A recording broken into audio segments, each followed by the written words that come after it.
ஸல்லல்லாஹு அலைஹி வஸல்லம் அவர்கள் அந்த கனவினுடைய விளக்கத்தை சஹாபாக்கள் சொல்லுவாங்க. இவ்வாறான ஒரு பழக்கம் இருந்துச்சு.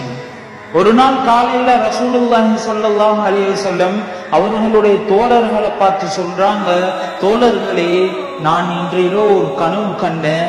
என்ன கனவுன்னு சொன்னா, என்னிடம் 2 மனிதர்கள் வருகிறார்கள். வந்து என்னை எழுப்பி, யா ரசூலல்லாஹ் இன்தலிக்கு யா ரசூலல்லாஹ், ரசூலுல்லாஹி ஸல்லல்லாஹு அலைஹி வஸல்லம் அவங்களே, நீங்க நடந்து போங்க, நீங்க நடந்து போங்க.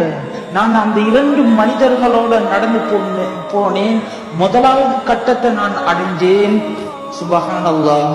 2வது கட்டத்தை நான் அடைந்தேன். என்ன கட்டம் செல்லும் அவர்கள், சஹாபாக்களே, நாங்க ஒரு மல்லாந்து படுத்திருந்த ஒரு மனிதன் பக்கத்துல நாங்க போனோம். அவருக்கு அருகில இன்னொரு மனிதர் குந்திட்டு இருந்தாரு. அவர் இரும்பு கொக்கி அவருடைய கையில் வைத்த வண்ணமாக இருந்தாரு. அவர் படுத்திருப்பவனின் ஒரு முகத்தின் ஒரு பக்கமாக அவனது வாயின் ஒரு பக்கத்தை பிடரி வரையும், ஒரு மூக்கு துவாரத்தை பிடரி வரையும், ஒரு பக்க கண்ணை பிடரி வரையும் கீறி கிழித்து பிளந்து கொண்டிருந்தாரு. சஹாபாக்களே, இதை நான் பார்த்தேன். சஹாபாக்களே, மீண்டும் அந்த மனிதர் மற்ற பக்கமாக வரும்போது அவனுடைய முகம் சீராக இருந்தது. மீண்டும் இவ்வாறாக செய்து கொண்டிருந்தாரு.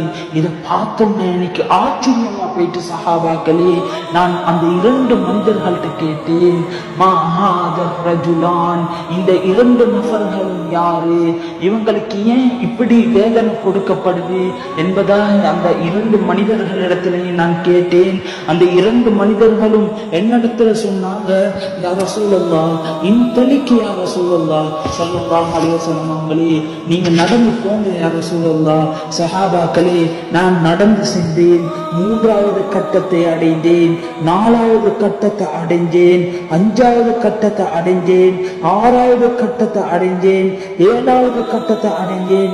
மொத்தமாக 7 இன்சிடென்ட்ஸ், 7 நிகழ்வுகள் நடக்கிறது. அந்த 7 நிகழ்வுகளும் ஒவ்வொரு விதமாக இருந்தது. கடைசியாக அந்த 2 மனிதர்களும் என்னிடத்துல கூற ஆரம்பிச்சாங்க, யா ரசூலல்லாஹ், முதலாவது நிகழ்வு இதுதான் யா ரசூலல்லாஹ். 2வது நிகழ்வு நீங்க பாத்தீங்களே, வாய் பிடரி வரையும், மூக்கு பிடரி வரையும், கண் பிடரி வரையும் கீறி கிழித்து விளக்கப்பட்டு கொண்டிருந்தது யா ரசூலல்லாஹ். அந்த நிகழ்வு ஏன் தெரியுமா யா ரசூலல்லாஹ்? ஒரு மனிதர் காலையில வீட்டை விட்டு வெளியாகி உலகம் எல்லாம் சென்றடையக்கூடிய ஒரு வகையில் ஒரு பொய்ய சொல்லுகிறான் யா ரசூலல்லாஹ். அப்படியான மனிதருக்கு தான் அந்த நிகழ்வு கொடுக்கப்படுது. சுபஹானல்லாஹ். அன்பானவர்களே, இன்றைக்கு நடக்குதா இல்லையா சோசியல் மீடியாவில்? சுபஹானல்லாஹ்.